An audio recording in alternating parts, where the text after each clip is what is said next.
Hastinpura took Devavrata to its heart. Shantanu crowned him Yuvraj, heir to the throne, and for 4 years, the kingdom knew the particular happiness of a good king with a better son. It seemed nothing could disturb that house again. The river had taken enough from it already. Then one day, walking the banks of the Yamuna, the king caught a fragrance on the air, sweet past all reason, as if some door to heaven stood ajar in the forest. He stopped, he turned, and step by step, like a man in a dream, he followed it into the trees.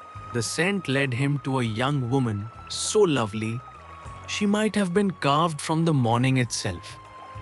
A sage's blessing long ago had made perfume flow from her the way light flows from a flame. And it was her sweetness filling the whole forest. Since the day Ganga left him, Shantanu had kept his heart under lock. One look at this maiden, and the lock simply broke. Desire took the old king like a flood, takes a dam, all at once, completely. He asked her, then and there, to be his wife. She answered with a fisherwoman's honesty and a queen's poise. I am Satyavati, daughter of the chief of the fisherfolk, she said. If you want me, ask my father. His word, not mine, will decide it. Even her refusal to answer for herself only made him want her more. The chief of the fishermen received the king with every courtesy and the caution of a man who has bargained all his life.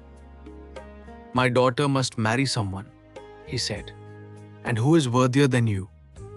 But before she is yours, O king, there is one promise you must make me. The condition fell like a stone into still water. The son my daughter bears you must sit on your throne. Shantanu went cold. The throne already had an heir.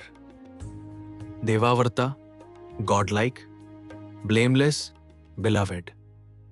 To cast him aside would be a shame no desire could excuse. So the king said no and paid for it. He rode back to Hastinpura carrying his longing like a wound he could show to nobody. He stopped eating with pleasure, sleeping with ease, speaking beyond need. The court saw their king fading and could not name the sickness. It was Devavrata who finally sat beside him and asked gently the question everyone else feared. Father, you have your kingdom, your health, your son. What sorrow is eating you from within? The king looked away. How does a father confess such a wish to such a son? So Shantanu gave him half the truth. You are my only son, he said, and you live for war. Life is brittle, and the learned say one son is no more security than none.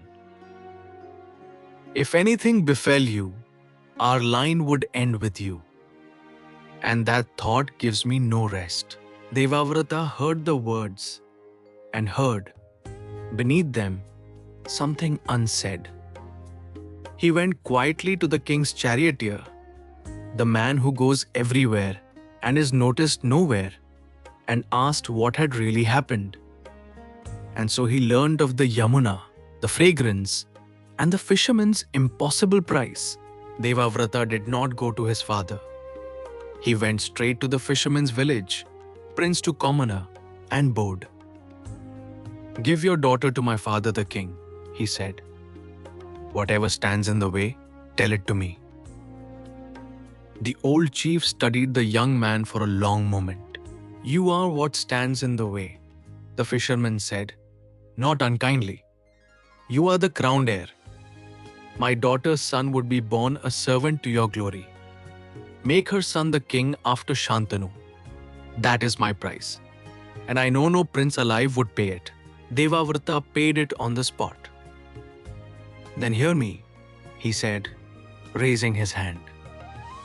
The throne of Hastinpura I give up. My claim, my crown, my future. The son of your daughter shall be king, and I will serve him as I would have been served. The words came out without a tremor. The old man was shaken. No royal blood had ever bent so far. And still he dared one question more. You will keep your word.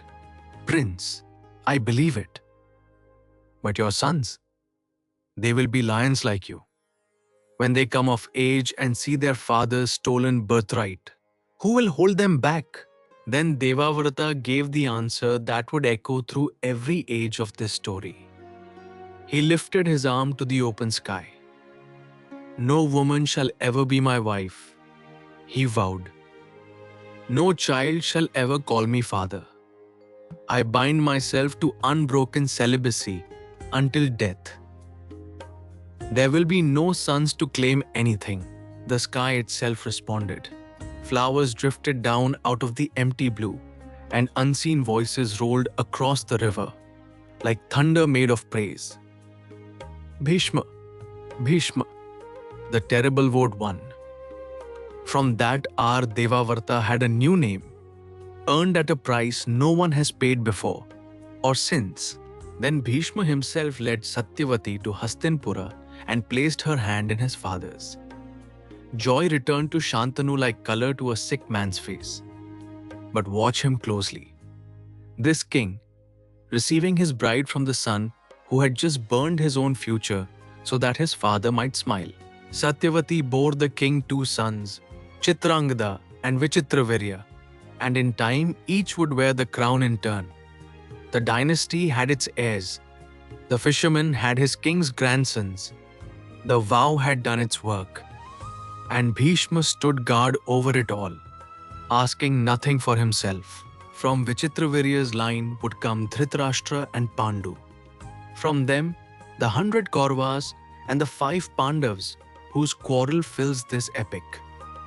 Through all of it, every reign, every ruin, Bhishma lived on, the deathless grandsire of the house, honored to the last day of Kurukshetra.